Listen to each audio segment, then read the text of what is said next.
Hello दोस्तों, मैं अपने सादानीरा ज्ञान यूट्यूब चैनल में आप लोगों का स्वागत करते हैं। इसके पहले हम एसपीडी का ऑब्जेक्टिव क्वेश्चन देख रहे थे, जो रेलवे सामान्य विज्ञान रेलवे के सभी एग्जामों के लिए इम्पोर्टेंट था। आज हम उससे आगे देखेंगे। चलिए, आज का जो हमारा तीन नंबर मतलब तीसरा दिन है, इसका पहला क्वेश्चन है एंजाइम मूलतः क्या है। तो एंजाइम जो होता है भाई मेरे, प्रोटीन होता है। एंजाइम क्या होता है? प्रोटीन। एंजाइम क्या होता है? प्रोटीन।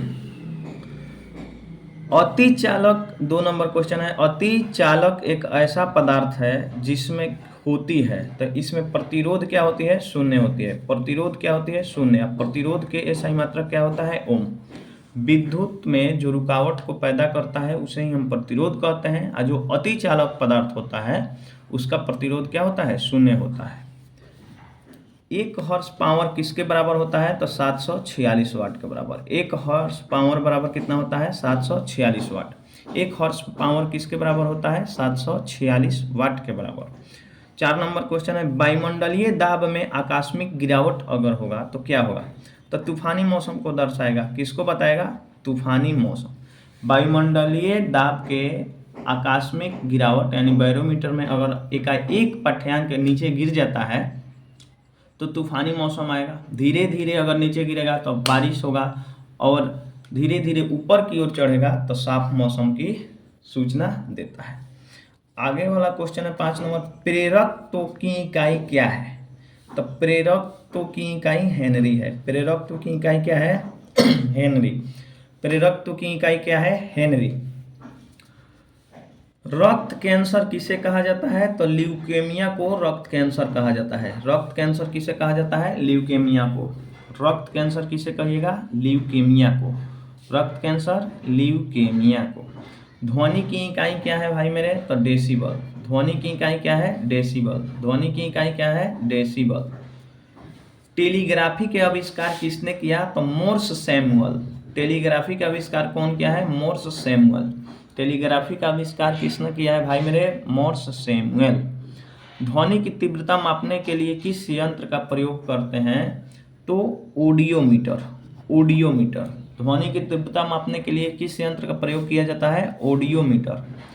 शुष्क सेल है, तो शुष्क सेल प्राथमिक सेल को कहते हैं। शुष्क सेल प्राथमिक सेल को कहते हैं। शुष्क सेल प्राथमिक सेल को कहते हैं। चुंबकीय फ्लक्स की यूनिट क्या है?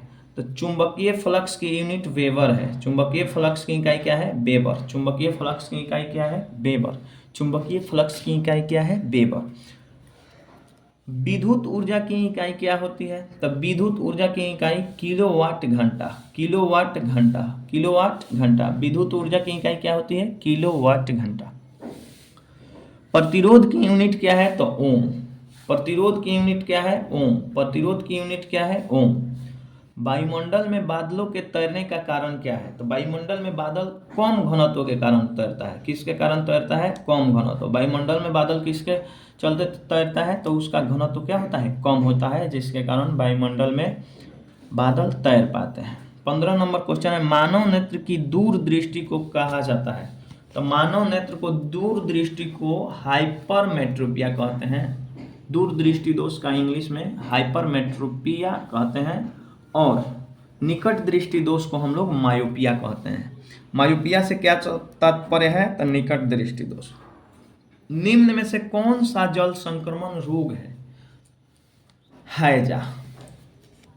हैजा जो है यह जल के संक्रमण के कारण होता है, दूषित जल के कारण होता है। दूरदृष्टि से पीड़ित व्यक्ति की स्पष्ट दृष्टि की न्यूनतम दूरी कितनी सेंटीमीटर होती है? 25 सेंटीमीटर। कितना सेंटीमीटर? 25 सेंटीमीटर। टिबिया अस्थि डैश डैश में होती है। तो भाई मेरे टीबिया अस्थि पैर में होती है। टीबिया अस्थि किस में होती है? पैर में। टीबिया अस्थि किस में होती है? पैर में।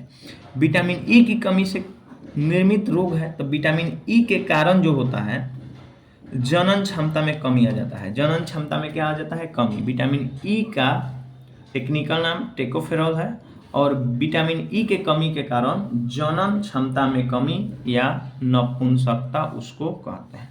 किस अंग के दोष पूर्ण कार्य करने से मधुमेह रोग हो जाता है। तो जब अग्नाशय हमारा अच्छा से काम नहीं करेगा तो मधुमेह हो जाता है, डायबिटीज उसी को कहते हैं, या चीनी की बीमारी कहते हैं। अग्नाशय से लैंगरहैंस दीपिका के बीटा कोशिका से इंसुलिन का स्राव होता है और इसी इंसुलिन का स्राव ना होने से मधुमेह बीमारी हो जाती है। एस्टिग्मेटिज्म किसकी बीमारी है? तो भाई मेरे आंखों की। आइए वो और क्वेश्चन इससे पूछता है कि ग्लूकोमा एवं ट्रोकोमा किसकी बीमारी है? आंखों की। SARS का पूर्ण रूप पूछ रहा है तो सीवियर एक्यूट रेस्पिरेटरी सिस्टम होता है। Severe acute respiratory system. फलों के अध्ययन को क्या कहते हैं? पोमोलॉजी। फलों के अध्ययन को क्या कहते हैं? पोमोलॉजी। नाशपाती का कौन सा भाग खाया जाता है? तो गुद्देदार पुष्पासन को खाया जाता है। नाशपाती के कौन से भाग को खाया जाता है? तो गुद्देदार पुष्पासन को खाया जाता है। रंजक व खाद्य पदार्थ बनाने में प्रयोग किया जाता है। कैरामल का प्रयोग किया जाता है। रंजक या खाद्य पदार्थ बनाने में किसका प्रयोग किया जाता है भाई? कैरामल का। नाइट्रोजन यौगिकरण के लिए कौन सी फसल सहायक है? तो बीन्स, दाल की पौधा। किसकी पौधा? दाल की। नाइट्रोजन स्थिरीकरण के लिए दाल की पौधा सहायक, उसी को बीन्स कहते हैं। कोको का कौन सा भाग चॉकलेट के गंध के लिए इस्तेमाल किया जाता है? तो कोको का बीन्स वाला भाग को हम लोग चॉकलेट में डालते हैं। रेबीज के टीके की खोज कौन किया? Louis Pasteur. रेबीज के टीके की खोज किसने किया है? Louis Pasteur. या क्वेश्चन पूछता है जो दूध के पाश्चीकरण की खोज किसने किया है? Louis Pasteur. मारुति 800 में सिलेंडरों की संख्या कितनी है? 3। मारुति 800 में सिलेंडरों की संख्या कितनी है? 3। वॉशिंग मशीन की कार्य प्रणाली किस पर संबंधित है? तो अपकेंद्रीय बल। वॉशिंग मशीन किस पे काम करता है? अपकेंद्रीय बल। वॉशिंग मशीन किस पे काम करता है? अपकेंद्रीय बल। न्यूट्रॉन वे कण है जिनमें होता है, तो न्यूट्रॉन में भाई कोई आवेश नहीं होता है, नो चार्ज होता है, कोई आवेश नहीं होता है। पॉजिट्रॉन की खोज किसने किया है? एंडरसन। पॉजिट्रॉन की खोज किसने किया है? एंडरसन। पॉजिट्रॉन की खोज किसने किया है? एंडरसन। समस्थानिक परमाणुओं में क्या होता है? तो समस्थानिक मतलब जिसका स्थान क्या हो? समान हो। पीरियोडिक टेबल में जिसको समान स्थान पे रखा गया है उसे ही हम क्या कहते हैं? समस्थानिक। इसमें क्या होता है? प्रोटॉन की संख्या समान होगी तो वह क्या हो जाएगा? समस्थानिक।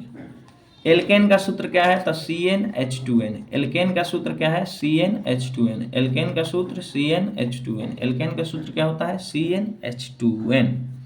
आधुनिक आवर्त सारणी आधारित है, तो किस पे आधारित है? परमाणु क्रमांक पर। आधुनिक आवर्त सारणी परमाणु क्रमांक पर आधारित है। सिर्फ आवर्त सारणी पूछेगा तो परमाणु भार पे आधारित है। आवर्त सारणी की खोज किसने किया है? तो मेंडलीफ। आधुनिक आवर्त सारणी का खोज किसने किया है अगर पूछेगा तो मोस्ले। जिप्सम का व्यापारिक नाम क्या है? तो कैल्शियम सल्फेट। जिप्सम का व्यापारिक नाम कैल्शियम सल्फेट। जिप्सम का व्यापारिक नाम क्या है? Calcium sulphate. क्वार्ट्ज का रासायनिक नाम क्या होता है? तो सोडियम सिलिकेट। क्वार्ट्ज का रासायनिक नाम क्या है? Sodium silicate. क्वार्ट्ज का रासायनिक नाम सोडियम सिलिकेट। रेडियोधर्मिता की खोज किसने किया है? हेनरी बेकुलर। रेडियोधर्मिता की खोज किसने किया है? हेनरी बेकुलर। रेडियोधर्मिता की खोज किसने किया है? हेनरी बेकुलर। चलिए आज के लिए इतना ही, फिर इसके आगे हम फटाफट रिवीजन वाले क्लास में हम एक से एक क्वेश्चन लाएंगे और आगे हम लोग का तैयारी इसी तरह से चलता रहेगा। अगर वीडियो पसंद आए तो लाइक एवं शेयर और सब्सक्राइब जरूर करें।